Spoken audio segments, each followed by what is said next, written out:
following program is available in high definition on Channel 700. This program is designed and produced by the community with the support of TV Kojiko.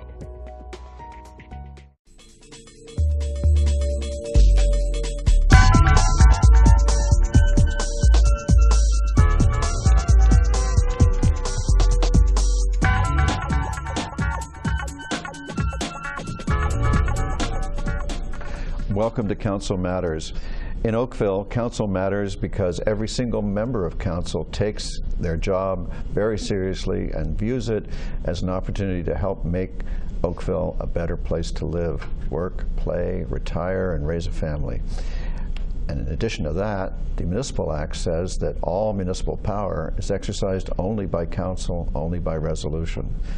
And Council and I know that ultimately we work for you. And one of the matters that Council has turned its mind to in great detail over the last few years and is going to be working on very hard over the next few years is the health and vitality of the Oakville downtown. Joining us today are three restaurateurs who are very successful in the downtown village. Johnathan Alikakos, who is the namesake of popular Johnathan's restaurant, Julia Hanna, who has Julia's restaurant in the downtown village, and another very fine restaurant in another place, and Bruce Miller, who's one of the founders and co-owners of The Works, a burger bistro. And I'd like to thank you very much for making time to join us. The topic of the year, the topic of the decade, I suppose, really, is how can we make downtown Oakville more successful? There's been a number of closed doors on the high street. The last count I had was 12 or 15. That's always a concern. Residents tell me that they would like to see those shops occupied. I always ask them, so do you shop there?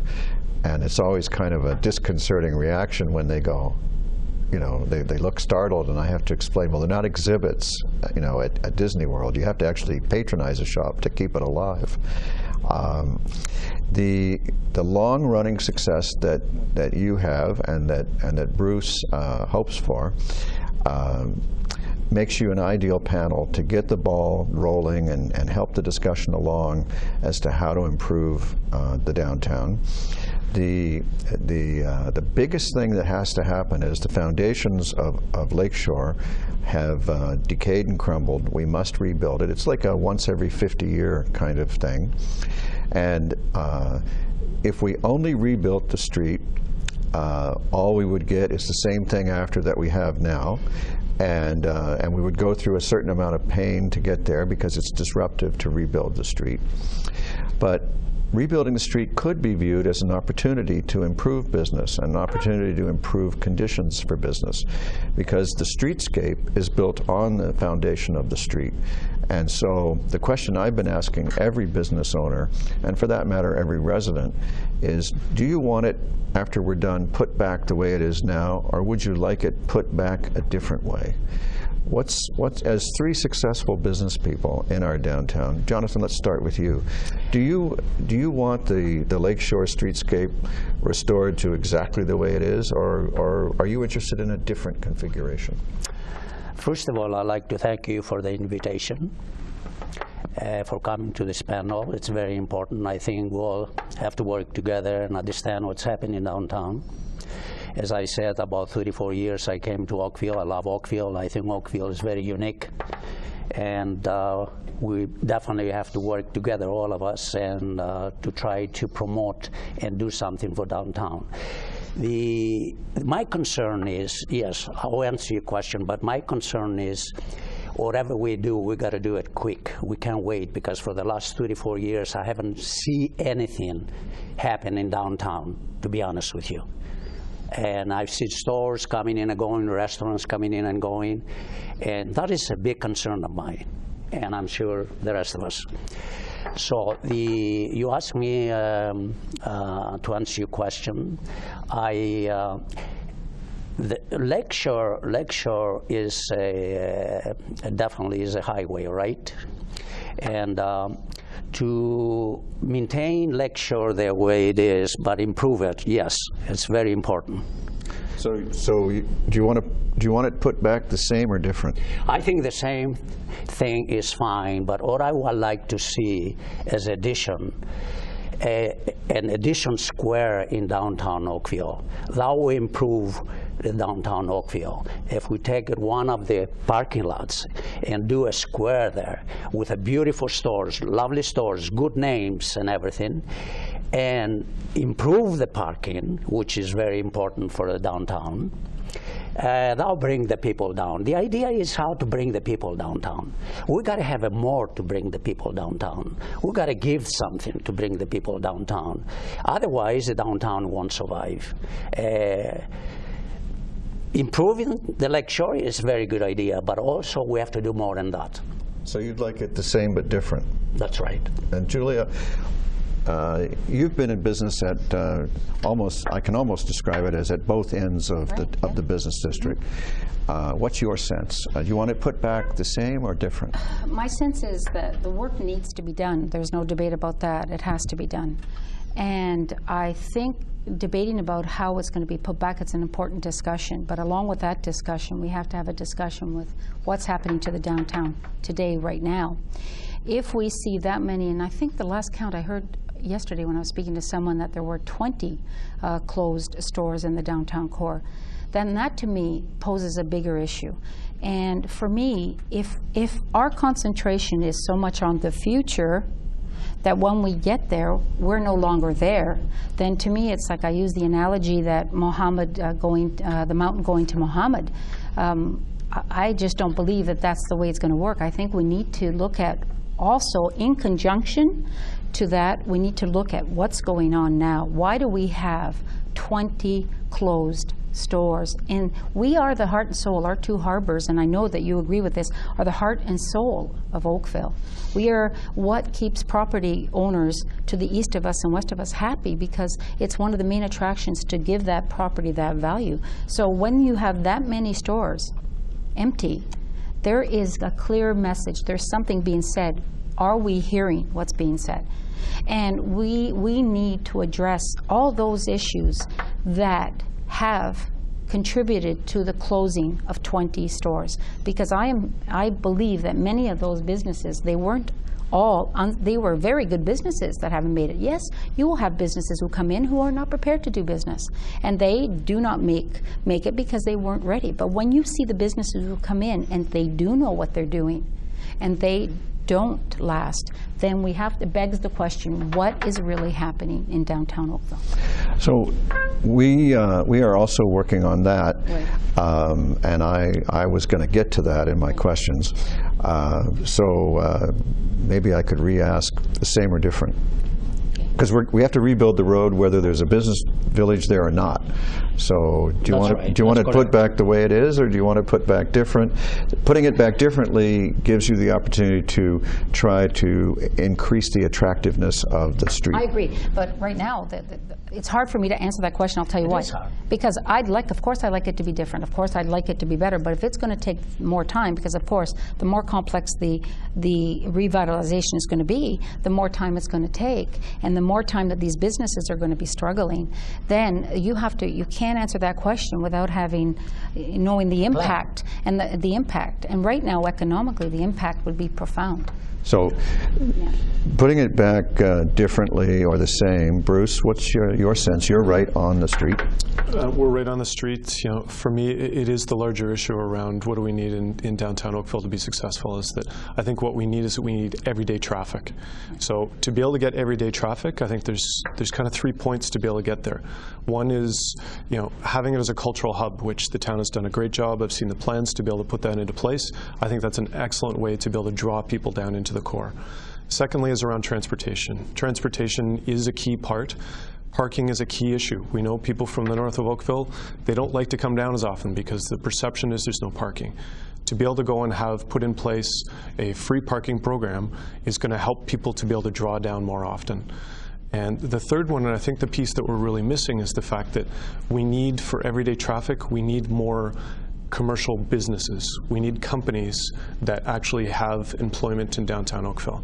So Myself, we employ a head office of 20 people here, proudly, in downtown Oakville. But we need to be able to take some of the commercial space that we have, like the post office, which is a great site, to be able to go and put a higher level rise there, to be able to have commercial businesses that are working down there, because that is the everyday traffic. They will pop out for lunch. They will go grab that sweater go grab that gift on their lunch hour. It's also an advertising vehicle, is that they are able to be hopefully working in downtown Oakville, but living within the Oakville community and spreading back the word to be able to say, look, this is in downtown Oakville, you should go. Right. So the council is working on 3 fronts at the same time. We're working on, I'll call it the transportation piece. We're working on the cultural hub piece, looking to enhance both of those, and we're working on the streetscape piece. And assuming you got everything you wanted on the first 2 pieces, what would you want on the streetscape piece? Would you want a wider sidewalk, a narrower sidewalk, or the same sidewalk? Would you want better trees, fewer trees? Would you want individual standards, basically poles that you can hang beautification posters, banners, lights? Those are the kinds of questions that we're trying to get the business community to address when we talk about the streetscape. And I take it, I mean, I already knew that you're really interested in these other 2 things, but I just wanted to get your sense on this one. From a streetscape standpoint, I have a unique perspective. We have 26 restaurants, and they're all in downtown cores across Ontario. And the reality is, downtown Oakville is an incredibly beautiful downtown community. It is a very, very nice community. And in terms of all the other ones that we're looking at, I would say it is in the top 5% in terms of look and feel. So for me, putting it back the way that it is, but it is absolutely paramount to do it as fast as humanly possible with as little disruption as possible. So we could do it in phases spread out over a couple of years, or we could do it all at once. Johnathan, I know you're off the main street, but the anxiety around this disruption will surely extend to everyone. No, definitely. So do you feel all at once or phased? I think, as the panel said, we got to do it quick, and I think this phase will be the proper thing to do quickly. So phasing it. Quickly, because that will help a lot of people. Otherwise, you disturb a lot of business. So phasing means 2 years, and That's quick right. would mean 1 year. Julia, how about you? Well, I think that there's never a good time. This work needs to be done. We've all acknowledged that. We can't avoid that any longer. And there's never a good time to do it. But there are times that are more challenging times than others. And I think, and that's why it's so important that we ask these questions and have a very clear view of how it is going to be done, because right now is probably historically one of the most challenging times, because we have 20 empty stores, because businesses are, everyone I speak to on the street is, singing that song, and it's not a happy song, and they're struggling. So, of course, if this is projected to be done in the immediacy, then of course, with these economic barriers that we're facing right now in downtown core, it's going to be a bigger hit than if it's, even when you're in an economic high, it's going to be a hit. But when you're in an economic low, and it's going to be even a more profound hit, I think. So fast. So and you want it in a quickie. And by the way, we're targeting 2016, not 2014. So there's a little bit of a requirement for you to forecast the future when you talk about conditions. Bruce, do you want to clarify your position on the speed? Yeah, I mean, if there is a third option, which may not be on the table, is to do the shave and pave and get us another 5 years out of it, that may not be an option. If that isn't, then to be able to go, to be able to phase it out, but to be able to do it at night. So we'd like to have it quickly, but you can't do it at night and do it quickly. So I'm not unrealistic, is to be able to do sections as best you can at night, so that the answer to and the perception within Oakville is the fact that downtown Oakville is still open for business throughout this time. Failure would be for us is that if perceptions are, I want to avoid downtown Oakville because it's just a construction zone. So if we're able to do as much of the work at night as we can, to be able to reopen during the day, so that people are still welcome to be able to come down, and that we still have vibrant vibrancy of the business, that would be the ideal state, even if it takes longer. So your real preference would be a road that would last forever and we'd never do this? Well, of course. For all of us. But even if we had an infrastructure in place where, when we do this work, that we have a marketing campaign to let people know we're open for business, that we have shuttles that will bring people into the core. Like, we have to have, you know, a plan to make up for that fact that people aren't going to want to come downtown anyway. So it can't just be about resurfacing. It has to be a whole plan around how to minimize the impact for the businesses so that everybody's still there once the road is complete. So you're therefore, I presume, happier about this because we're working on all three of these things at once than you would be if we were only talking about the rebuilding of the road. Okay, so let me understand that you mean talking about the cultural hub and everything all together? Transportation. Culture, street. And is there another piece that's needed? Another, I think the most important piece that's needed is to what is drawing people downtown, and if they're not coming downtown now, why? That's the biggest component I see right now. So if you could pick one thing that you think would bring more people downtown that the town could do from an infrastructure perspective. Right. Johnathan would like a new, possibly bigger square. Anyway, a new square. But I'd like one more thing after you finish. No, go ahead. So we'll go down the table. Yeah, what one thing would you like? No, what I like to see right now, because nothing's going to happen the next year or two, right? So how can we really stimulate the business downtown and bring the people downtown instead of scaring them from coming downtown? Burlington, as example, they have a free parking on Saturday. Why can we do that? I'd like to ask the council and your honor to give a free parking on Saturday for the time being so we can have the shoppers come down or go for lunch or in restaurants to get used to the idea. This is very important right now because we have a bad reputation in downtown. People that don't want to come down for lunch or shopping because every time they go outside and somebody's there writing the tickets so quickly. So it's scare tactics, all that. We got to give something to get something in life. So therefore, let's sacrifice one day, even if we have to pay a little more money as a business. It's better for us to have a free parking. Burlington could do it. How come we cannot do it? We could on those terms, yeah. We could do that tomorrow. That's right. Do you have one thing in mind of a physical infrastructure nature? Physical infrastructure, I think I want to change the image as coming to downtown Oakville at times being punitive. Again, the parking. I think it's been a discussion for so many years yes. that I think that nobody is hearing it anymore. And I look at it as to say, if this has been on the table for this many years, then maybe it's because it is an issue, and what can we do about it? Some of the things that I would love to see, I would love to see the recognition that downtown Oakville in the winter isn't downtown Oakville in the summer, and we need compensation in the winter and a break to get people downtown. So as vigilant as the parking attendants are in the summer, then it's okay, because you can walk in a few blocks and there's no complaining. It's beautiful. Take a walk, go feed that meter. But in the winter, when the banks are that high and it's 20 below zero, and I did an experiment the other day when I was at the Cultural Hub meeting. I parked in 3 different places and I stayed no more than 45 minutes. I didn't get a ticket. I got $60 worth of tickets. They're very good. They're very good and very efficient, but that's what's hurting the downtown core in the winter. I want the signs marked clearly. You know that parking garage that's just behind the restaurant? It's beautiful. It's phased right into the building, but nobody knows it's there. We need to let people know it's there. We need to let people know that after 6 o'clock, you don't have to feed that meter. You know, it's okay. So signage. Signage is huge. And don't punish them in the winter. Let's say to our guests when they show up in downtown Oakville, you came down in 20 below zero and you believe in us enough to come in here, I'm going to embrace you, not give you a, you know, and so. Bruce? You're not going to hear a disagreement from me. Is that I would go further from Johnathan, is that the number one thing you could do right now, council doesn't have an endless pot of money, I understand that, is that I would take extra dollars that you were going to put towards beautification and put it into free parking every day. throughout the year.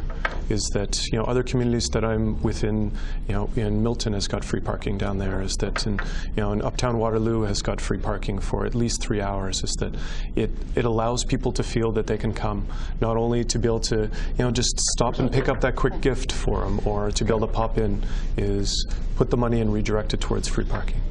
Thanks very much for sharing your thoughts with me. Thank you for being invited. I'm happy to tell you that council, 3 members of council will be with me in a moment, and we will mull over what matters to these fine business people. Apparently parking matters more than anything else.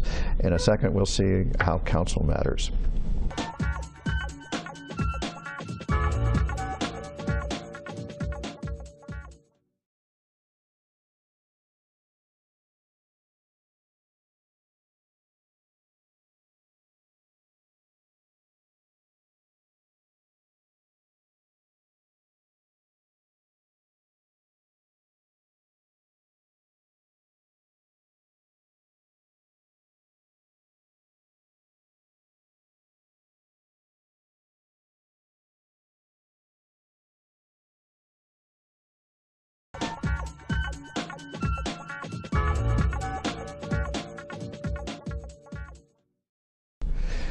We're joined now by 3 members of Oakville Council to discuss the concerns of the business people from the downtown Oakville business area. And I'm joined by Tom Adams, who's the town and regional councillor for the northeast part of Oakville, Ward 6, Pam Damoff, who is the town councillor for the south central part of Oakville, Ward 2, and Dave Gittings, who is the Ward 3 councillor, the town councillor for the southeast part of Oakville, which is also where I live. So Dave, you're my councillor, and you're the, I suppose, in a sense, because the district is in your ward, you're the most related to this. Over the generations, Oakville's made a bunch of decisions around the downtown. Everyone in Oakville hates to pay taxes, and when it became time to build a parking garage for the downtown, the decision was made that paid parking had to be implemented in order to pay for it, because the taxpayers of Oakville didn't want to basically build parking infrastructure for the downtown. Have your constituents a different view on that today? Would they tolerate a tax increase to avoid collecting parking fees to build the next parking structure? As upsetting as people get if they receive a parking ticket, whether it's Oakville or anywhere, I think what would upset them more is if their tax dollars went to a parking garage for that specific area. If it were spread out, great, but most people just say, I'll put another loonie in the meter. Yeah. So Pam and Tom, for that matter, you've been seen in the downtown, and I imagine that from time to time you've even parked there. Is it your experience that everybody gets a ticket, or is it just that if you overstay your meter you get a ticket? What's your sense of how big that problem is? I don't think I've ever gotten a ticket downtown, and maybe that's because I'm really good at finding the right time and the right place to park. I don't know, but I don't think I've ever overextended my stay, and so there is parking available for those who want it, but I do understand the extra difficulty of not having free parking. But at the same time, I don't think that we should be subsidizing one particular commercial area over another. So that is, I think, an issue. Pam, how do you come down on this? Well, I'm going to throw something out there that no one has talked about, and I don't think you'll be surprised by it, but I can ride my bike downtown, so I never get a ticket when I ride. And one of the things that we haven't talked about is if we're encouraging the people who live within 2 to 3 kilometers to walk or ride, it opens up parking spaces for people who live further away. And granted, in the winter, this winter has been very challenging, but if you can do it in Montreal and places like Portland, Oregon, I don't see why we can't do it here in Oakville. But you do still have a car? I do still have a car, yes. Because you know what, there are places from North Oakville, people may not feel comfortable riding their bikes downtown, but if we open up the parking spaces for people who do want to drive, it's better for everyone. So Yeah, but, you know, we should really work on the cycling infrastructure downtown. Last time I rode my bike downtown, I think I went and had lunch with you that day, and I had to lock my bike up against the parking sign because there simply wasn't a good place to park a bike. So as opposed to putting the street back the way it is or putting it back differently, you might like bicycle parking infrastructure added to the streetscape. I think it's one of the considerations that we probably need to look at. Yeah. What about, you know, in our discussion with the business people, we talked about the fact that council is now working on 3 fronts at once: transportation, including parking, the cultural hub, increasing the attractiveness of the downtown through those kinds of activities, and the streetscape. From what we heard, is there a possibility we need a 4th initiative, similar to what we did with the Bronny BIA, where we task our economic development department to work with the BIA to develop a business action plan to address some of those other concerns that we heard so loudly from the previous panel? I think we definitely have to do that. The shopkeepers, as I call them, great admiration and respect for them. They've got skin in the game, and anything we can do to support them and help people come down to downtown Oakville and enjoy it, I think it's one of our key responsibilities. I agree, and I think not just developing the plan, but giving them the tools to be able to implement the plan as well. I think it would be I mean, it was mentioned previously how important it is to get people down there. And we've spent a lot of time talking about parking, but it's people who shop, not cars. So we need to find ways to get the people downtown, make the downtown more attractive for people to be there, and in turn spend their dollars in the stores. Yeah, you know, we've also been working very hard at the cultural element of the downtown revitalization, and we've been working on our budgets for the next 10 years over how we're going to fund all the capital renovation work that's going to be needed, and we're ready for that. And all of that cultural work that we're doing, all of those facilities are some of the things that will bring new people downtown and keep people who are going downtown to have them continue going downtown. So those are part of the economic draws for downtown. Now then, the 2 previous goes at organizing the rebuilding of the street. There was a different objection each time, and we listened to the objection each time. But contained in the objection each time was that they hadn't had enough notice. And now we've given everybody a really clear date in terms of look at 2016. So if we succeed in building our plan here, we will have given people a lot of notice. Are you feeling that that'll be that it'll be more successful this time as a result of the notice we've given? I think they've had at least a decade's worth of notice now. In terms of the discussion around the need for rebuilding Lakeshore, and certainly anybody who's looked at the Centennial area, I think people understand that those buildings and those facilities need to be renovated. So there's I think in the broader community, there's a great deal of understanding for that need. Yeah. You know, Julia mentioned the need for, I think everyone recognizes that the street needs to be done. But also is part of that, and perhaps it's part of the business plan that is done as well, is a way to let people know downtown is open for business. So providing some ability for downtown to be able to market itself at the same time as the construction is being done. So we want to be able to give them the ability to continue to have people come down even though the construction is going on. It's not going to shut down downtown. It's going to just create challenges on Lakeshore Road. So it's a wonderful point to end on. And I think everyone knows from the discussion that we've enjoyed today that Council is very concerned and very caring about the future of our town, especially the downtown. And I hope that today's discussion has shown you yet another way that Council matters.